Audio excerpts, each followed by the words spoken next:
This is the first time since 2015 that ASU has started Pac-12 play with 4 straight conference series victories. Obviously, you've been very focused on sort of moving forward and not settling and being satisfied, but do those accolades mean anything to you? No, No? not really. I mean, they're nice, I guess, but we're just trying to win games, and like you said, not be complacent, not be satisfied. We got a chance to sweep tomorrow, and I expect our guys ready to play tomorrow again. And that's our demands of them are high, as they should be. And so when you get in these positions, you have to take advantage of it. And so I expect us coming out ready to play again tomorrow, and hopefully put it on them tomorrow. You started 5 freshmen tonight in the lineup. How impressed have you been with their development and their adjustments and just the depth of that class? There's some growing pains, certainly along with it too. They've been, at times really good, and at times you kind of pull your hair out and go, what are you thinking up there? But you remember they're 18, they're 19, and so it's our job to continue coaching them and getting them better. Situational hitting. We had Jackson, freshman, on second base there with nobody out, I think in the 3rd inning with Boo up, and we have to figure out a way to get him to third base right there, because then Contradas hits the ball to the track and it goes for naught, and it's where if you do your job and move that runner over, we get a run right there, we take the lead and we're off and rolling. But those little situational things sometimes, those are things we got to get better at, and I think they understand the importance of it, but they still have a hard time executing on a consistent basis. But that's just something that we got to keep grinding on them with, and keep encouraging them and getting them to understand why that's important to be able to do that.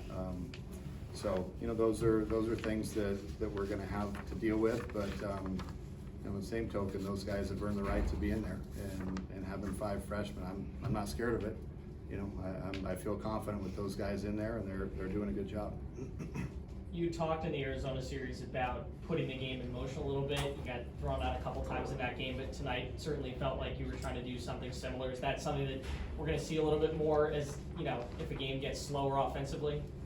I think it's important to try to force the issue, but not in a way that's going to run you out of innings. So for me, it's more, I try to be calculated about it. Of course, I'd like to put the game in motion, and that's the brand of baseball that we like to play. But their catcher's got a pretty good arm back there, so I'm not going to force it unless I think I feel real confident that there's going to be a breaking ball or something like that, and our guy can get a good jump. But we had a few bases, I think, stolen tonight, where we were able to do a couple things there. But there's these guys do like to throw a lot of off-speed pitches and fastball counts, so it's tough to plan on a hit and run or something like that against these guys. You got to really pick and choose the right moment, and I'll look for the opportunities, but I'm not going to force it. Among all these freshmen, Isaiah was really the only one that kind of got off to a slow start, but kind of came on tonight with some good at-bats, and especially last night with a big sac fly. What have you seen from him that's been improving over the course of the season? He's in short, his balance is much better in his swing right now. So he was getting really, I won't say lazy, but inconsistent with his finish and falling all over the plate and swinging out of the zone and being inconsistent with the pitches he's swinging at. And I think a lot of it just goes back to staying balanced through the zone, and you can't stay balanced if you're swinging at stuff out of the zone. So kind of those type of things, swinging at strikes, getting the ball up for him a little bit. He's been really doing a good job the last couple of days of laying off pitches down in the zone that he had been chasing previously. I think the 2-2 pitch last night was a pitch that he's really been chasing a lot, that hard down and in slider, and he laid off of it, and that ultimately got him a pitch to drive, on the full count. So he's been putting together a lot better at bats the way he's capable of doing, and results are, I think, in line for him to really start blowing up and doing well. Having recruited him out of high school and seeing what he was capable of then, during this entire, throughout the season where he hasn't been performing as his talent would suggest, did you think it was coming? Well, to be fair, the credit for recruiting him went to the previous staff. that committed him, but we did watch him obviously once we took over and knew that he was a guy that they were right about. He's a talented kid that we liked, and I think the biggest thing about Jax is the mentality and the mindset. He's a great kid, and he's a worker. Father, military family. He's a yes sir, no sir type kid that works really hard, and I knew he was going to be not only as physically talented, but just a special kid. So, we're happy to have him. We're grateful the previous staff was landed him nice and early, because he's a talented kid that we're happy to have. I know it's probably pretty obvious just watching him and his mannerisms and everything he does, but it's really hard not to think about Ken Griffey Jr. when you just watch him go about the things he does, the number he wears on his back, and how he kind of models his game. I know it's easy to say that and then to look at the talent and see that, there's still a lot of things he needs to adjust to and, get to a point to aspire to a level like that. But do you feel like you kind of see a level of potential in him that is emblematic of that kind of future? Well, when you talk about Ken Griffey Jr., you're talking about arguably the greatest player in the history of our game. So I'm not going to put that kind of pressure on Isaiah. He does have tremendous physical abilities, and I think when you manage expectations based on what he's capable of doing and his growth in the game, and I think he has the potential to be very, very good. And as long as he continues to work and identify the things he has to work at and put the hours in, he's got a chance to be very special. So as far as comparing him to Junior, I don't know if anybody compares to Junior, but I'd love to see him do it. You said, I know you said before that you don't care which outs these guys get as long as they get the outs, but are you starting to kind of like the way Owen looks in a closer role, like a back end role? For me, it's very reassuring to hopefully put the game to bed with Piv and Owen in the back end. It gives me a little bit of peace of mind that if we can get a lead going into the 6th, 7th inning, that we got a pretty good chance of finishing this game. And having him in the back end, the way he's been throwing, gives me a lot of confidence. So we may give up a couple of innings if he were to start, as far as overall innings over a weekend, but having that reassurance of him in the back end is just so valuable to me. He's been another one of those guys that's just, I think ultimately he would like to start, but he's willing to do whatever it takes to win. He understands the importance that he brings to our team, and he's been outstanding. So having him and Piv and a couple of those other back end guys, Wayne Scott and Brock, starting to find it again too, which is having some options down there is nice. A lot of it can probably be attributed to the personnel you have out there, but do you feel like you're more comfortable managing a game when you get from the late innings with the pitching staff? I do, yeah. And those guys have stepped up and done a great job, which gives me that comfort. So, the biggest thing is they come in and pound the strike zone. They're tough to beat, and they're doing a good job of that. Campos, has some great plays behind the plate, but he's kind of struggled as of late from actually batting the box. But tonight he had the homer. What have you kind of seen from his approach over these last few games that has kind of got him maybe out of the slump possibly? He's hitting .416. I don't think he's in a slump. Sorry about the Over his last 5 before the homer. If that's a slump, man. It's a Campos slump. Boy, I've had a lot of slumps in my life, but I wish they were only 0 for 5.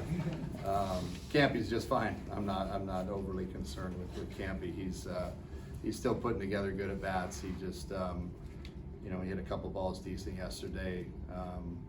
Just missed a homer.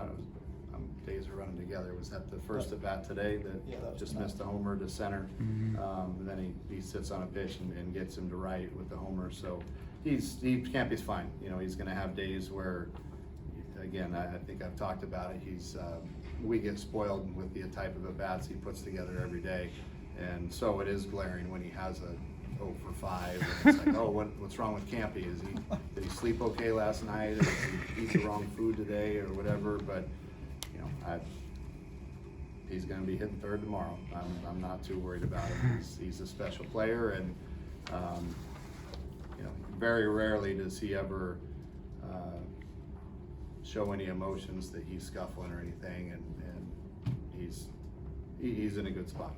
Another nice defensive play from him tonight too, with that play at the plate in the second inning. You kind of called the play last night, the back pick, one of the most important plays. Did you feel like that was a big swinger as well tonight? I think it could have been. Certainly, he was. That kid had stole second and third, and he was itching to. I thought he might take a chance at stealing home against Ross there. With his back being to him, he was starting to inch down the line. You could tell he did it. That kid's very, very good at anticipating balls in the dirt, and he was anticipating one there, and had that kicked just a tick further, I mean, it might have been a different play. But Campy did a great job, getting on it quick and getting back to the plate in time. So that was a big play. Having the 5 freshmen in the lineup, how important has it been for you to sort of see your younger guys succeed and fail in some tough games like this one and just throughout the season? I think like I said, at the time, it's not fun when they make freshman mistakes, but I know this is all going to help them in the long run, and we're going to grow as a team. We're going to need them to go through these tougher times and play in these type of games now if we want to be the team we want to be later on in the year too. They understand that our schedule only gets tougher, from here on out, and the little things are going to become more magnified. You're not going to run away with games. Or one little thing of moving a base runner or drawing a walk or not swinging out of the zone, those things matter, and they become magnified the tougher the competition. So they're starting to get a taste of it this series. Washington State is a team that can pitch it, and they do a good job at that. But on the same token, we have to learn from the things that we fail at and continue to grow from it. So the freshmen are learning, and they're getting better. And again, you got ups and downs with them, and that's normal. But I have a lot of confidence in what they're doing. You talked about a little earlier about how Isaiah's starting to come around a little bit. If he does end up showing what everyone knows he's capable of, just how much more dangerous does this offense become? It gives us another big weapon in there, which is nice. We've taken a couple of games here, again, against a good team, and I don't know if Contradas has a hit in the last couple of days. As you said, Campy's got one, and Keachel, got a couple of hits today, but those are the guys that have been carrying us, and when they don't have their big days, someone else steps up. So you're never going to have all 9 guys firing on the same cylinder. If you do, that'd be cool, but it's not going to happen very often. So when some guys are fading, the other guys pick it up. That's kind of what happens over the course of the year. So just to be able to get him going and get him hot would be outstanding. And I know he's capable of doing it. And I think if I see what I think I see, it's getting close to him starting to feel it a little bit. At this stage, Ross does a lot of green, but also has some lapses from time to time in terms of command and maybe other things. What is, from your perspective, the way to bridge the gap between some of his strengths and weaknesses? I think that's a little bit of a mystery. I think at times things get sped up a little bit, and he rushes and leaves the breaking ball hanging or out of the zone, and other times he spikes it. So I think when he has a good feel for his off-speed pitches, he's pretty dang good.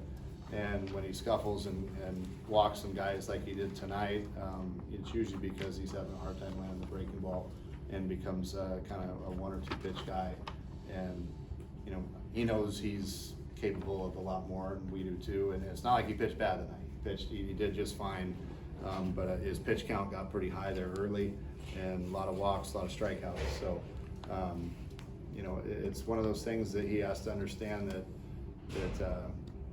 he's got to be able to land his breaking ball at times and pitch with that instead of just throw. So when he does that, he's pretty dang good. Along the lines, Dunn comes out, Lebanov comes in, has the walk, and then Contreras makes that play right by the Washington State dugout to get out of that inning. Just from a momentum standpoint, how big did you view that play? Contreras being able to make that play in deep in foul territory like he did. That's the one thing about New is you can bank on the fact his defense is always going to be pretty good, and he's going to come up with some big plays. You know, we gave him a freebie there with the walk, 4-pitch walk, and that's not characteristic of Leb. You know, we expect better out of him to come in and not walk a run across right there. But you know, getting the next guy to pop up and get out of that inning was big to not to at least limit it to a couple runs, and that could have one base hit there, and that's a 4 or 5 run inning, and we're chasing a big number. So you know, the way we were able to at least limit it to something small, and obviously we tied it up there in the bottom half. So all those are plays that add up over the course of the game that ultimately determine whether you win or lose. This team has kind of showed an ability to kind of take a punch, but also throw one back. You know, I think the 6th inning was kind of evident of that. Do you feel that when they face a deficit, no matter what it is, the bats will, you know, come alive and they'll be able to dig themselves out of the hole? You know, I like to think if we, long as we keep it close, our bats are going to wake up, you know, at some point in time. And I have confidence in our guys. I don't feel that they're a team that pitching, regardless of how good they are, is going to keep us down for an entire game. I'm confident in our guys. So is that going to happen once in a while? Yeah, sure. But over the course of the year, I feel like we're good enough to put up runs against anybody.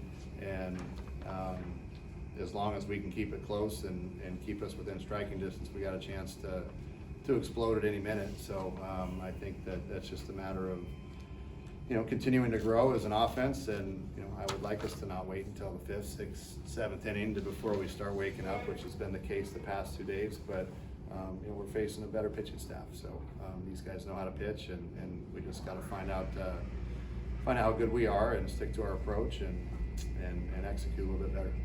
Thanks, Willie. Thanks.